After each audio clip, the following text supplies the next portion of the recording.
Rieccoci con il nostro Alessandro Lotto. Allora, ingegnere, la prima cosa che voi analizzate, che effettivamente è un problema per molte realtà aziendali, è il clima interno, quindi le risorse umane, come si relazionano, come vivono l'azienda, in che modo si sono venute a instaurare determinate situazioni. Ci racconti un attimo dove sono le problematiche?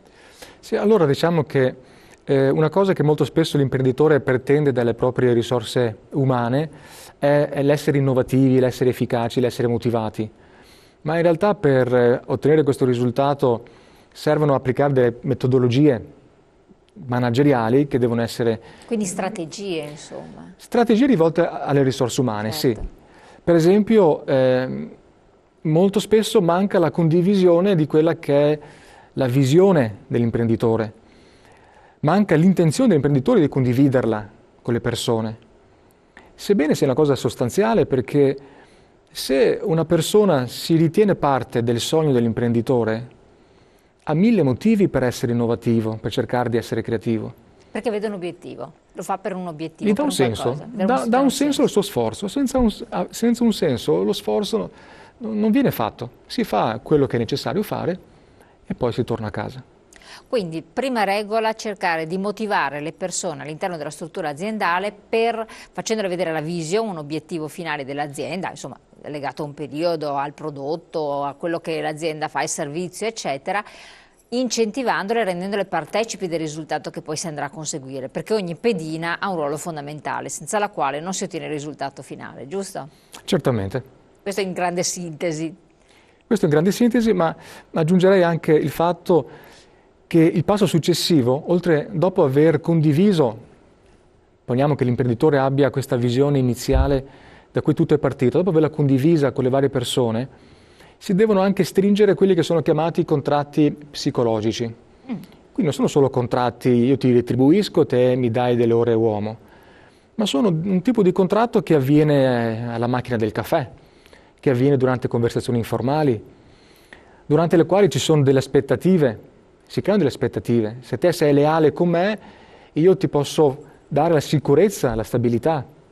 Ed è un tipo di contratto che è potente nel motivare le persone, anche molto pericoloso nel caso si sentisse di aver rotto questo tipo di contratto. Una cosa reciproca però. È reciproca, richiede molta attenzione da entrambe le parti. Anche l'imprenditore può sentirsi ovviamente ferito dalla rottura di un contratto di questo tipo. Assolutamente.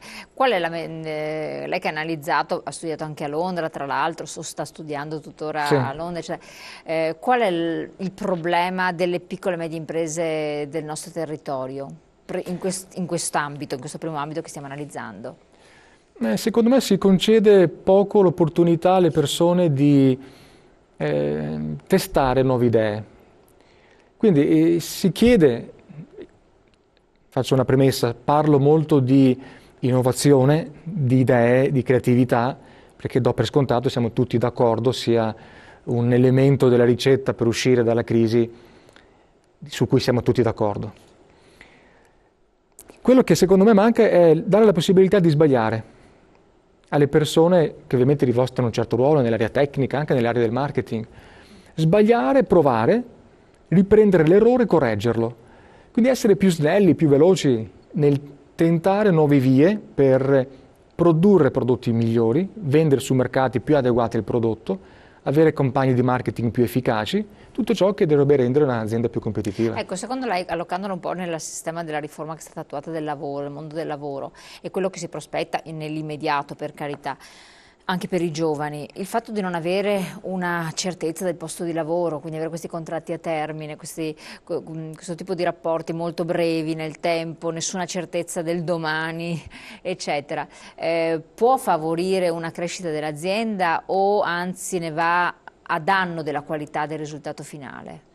Allora, dividerei la risposta tra le persone che sono nella fascia medio-alta di retribuzione e quella nella fascia medio-bassa. Nella fascia medio-alta, ovviamente io sono l'esempio di come essere precari per scelta, diciamo, almeno io ho la presunzione di essere particolarmente efficace, perché porsi un obiettivo da raggiungere in un certo tempo, con una durata predeterminata, per importante. carità, niente da dire, anzi, poi sappiamo che comunque un manager, un dirigente aziendale, insomma, una volta che non soddisfa più quelle che sono le aspettative dell'impresa, può essere lasciata a casa in ogni momento. Era sempre nella storia un po' delle cose, al di là della pubblica amministrazione, dove c'è l'irremovibilità però per il resto. Ma tutte le altre figure? Le altre figure... Cioè l'incardinare un sistema del mondo del lavoro dove non c'è più la certezza del posto di lavoro, va a danno dell'azienda, della produzione, o può andare a vantaggio in un momento che poi forse sarà un futuro indeterminato, dove non facilmente salti da un'azienda all'altra? E comunque anche fosse che una persona ha la capacità di saltare da un'azienda all'altra, da Detroit a Milano, da Milano a Venezia, ipotizziamo possa essere in questi termini, veramente crea una prosecuzione, una continuità, una fidelizzazione, oppure si crea un'eccessiva globalizzazione, standardizzazione dei risultati che poi può danneggiare le nostre realtà produttive? Indubbiamente dal punto di vista dell'azienda, poter usufruire di personale per un tempo determinato è utile nei confronti della competitività operativa. Quindi se ho un eccesso di commesse, magari ho appena ristrutturato un po' l'azienda e mi ritrovo con una piccola ricrescita, non riesco più ad affrontarla col personale che ho a disposizione, due sono le vie: o dichiaro un ritardo nella spedizione, che è una via che in certi paesi, soprattutto nell'area anglosassone, non è assolutamente accettata, o si fa utilizzo di personale che per un tempo determinato supporta questa richiesta di mercato, che se viene realizzata, se si viene soddisfatto il cliente, tendenzialmente tornerà, e quindi quello che prima era un impegno provvisorio ha più probabilità di replicarsi fino a diventare un fabbisogno stabile. Questo è un ciclo virtuoso che penso avesse in mente il legislatore all'epoca. Dall'altra parte manca quel contratto psicologico che dicevo prima.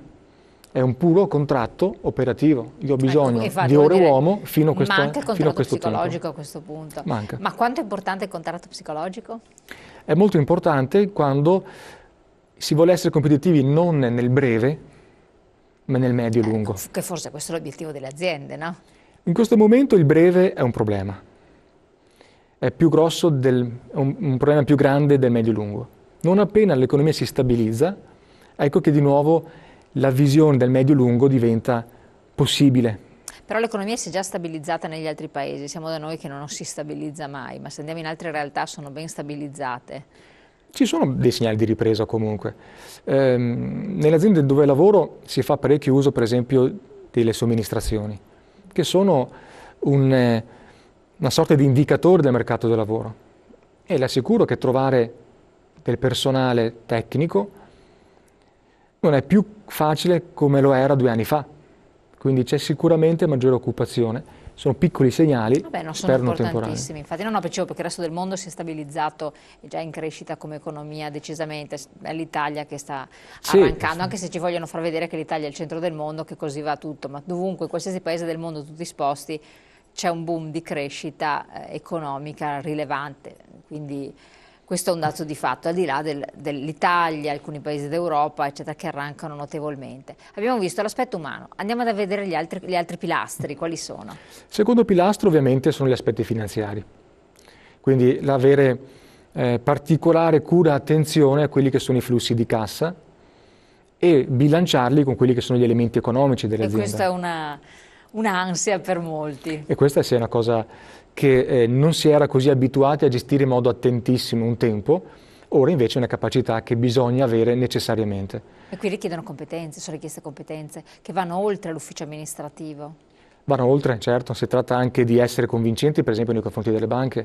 Ecco, questa è una cosa molto importante che ha detto, effettivamente, che forse l'imprenditore ha sempre fatto per conto suo, no? È andato con le proprie capacità in banca per trattare con il responsabile, il direttore della situazione, la propria posizione.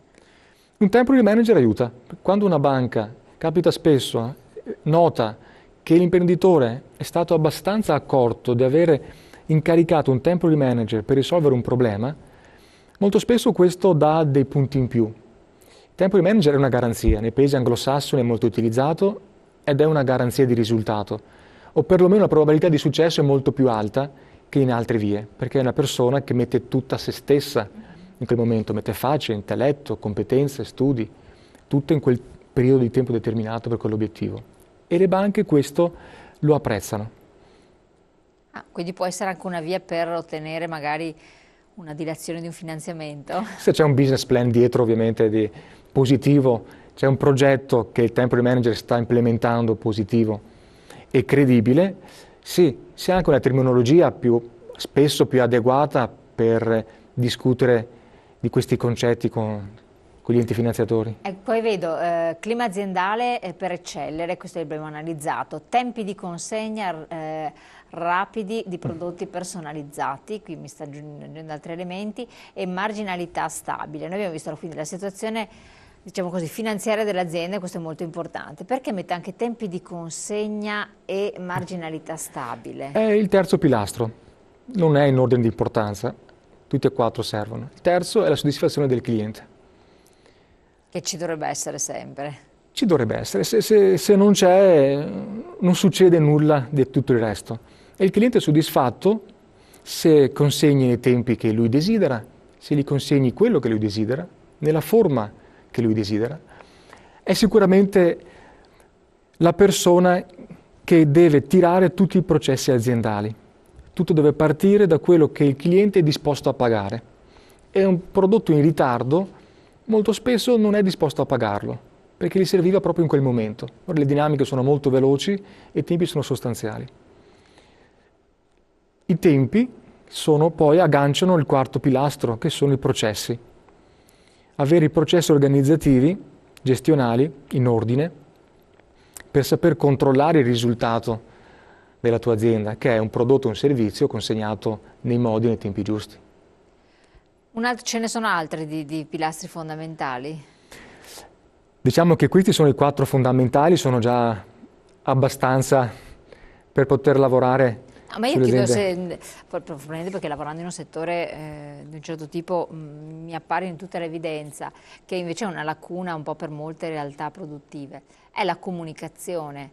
Perché sempre le imprese di successo hanno una strategia di marketing e di comunicazione straordinarie, con magari prodotti di non eccellente qualità, non straordinari, ma comunicati nel modo più opportuno possibile, riescono a vincere, a superare altri prodotti che magari hanno una qualità eccezionale, hanno dietro dei tempi di consegna pazzeschi, però non sono oggetto del desiderio perché non si è lavorato bene nella comunicazione, a partire dal sito, a partire da un'attività strategica di marketing, qualsivoglia cosa possa essere, e quindi non si ottengono i risultati desiderati. L'esempio più eclatante e banale potrebbe essere come noi comunichiamo il nostro turismo, che in realtà solo il marchio Italia dovrebbe essere un fattore strategico, ma in realtà siamo surclassati abbondantemente dalla Francia, per dire, e qui possiamo fare 3000 esempi, cioè macro esempi, ma anche nel piccolo le aziende non credono tanto nella comunicazione, quindi nei momenti di crisi la prima voce che viene tagliata è comunicare, fare marketing, viene barrata,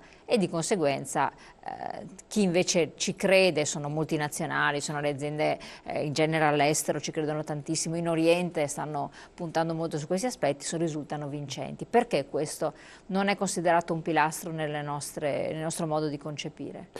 Diciamo che rientra nell'ambito della soddisfazione del cliente il fatto di avere anche una comunicazione efficace nei suoi confronti, perché se si capisce a fondo quello che il cliente è disposto a pagare, nei tempi in cui vuole il prodotto, come lo vuole, in che forma, te in quel momento stai mettendo le basi per una campagna di marketing. È un'attività molto difficile, quindi è inserita in quel contesto. No, è un'attività difficile, ma può il manager, il temporary manager, anche innescare questi procedimenti, questi meccanismi? Sì, assolutamente sì. Sono importanti oppure no? Sono sostanziali per alcune aziende, non tutte le aziende hanno un marchio da proporre ovviamente, per quelle che ce l'hanno è assolutamente fondamentale curarlo e comunicarlo nel migliore dei modi. E molto spesso, devo dire, gli incarichi di tempo di management non sono orientati alla figura marketing commerciale.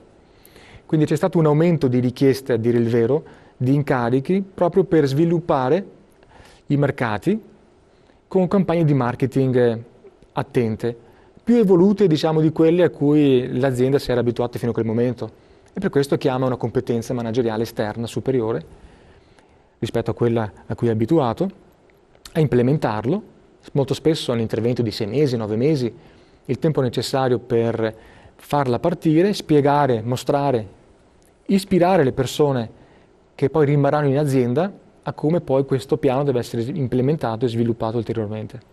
Il prezzo del servizio, del prodotto, la competitività, resistere sui mercati, anche questo è stato un elemento determinante per molte aziende per poi puntare sulla delocalizzazione. La delocalizzazione è stato per un certo periodo un altro motivo di incarico per il temporary manager, alla ricerca appunto del costo minore. Ora sta accadendo l'incontrario, incarichi dove si deve internalizzare di nuovo dei processi operativi che si era scelto erroneamente di delocalizzare. Perché erroneamente?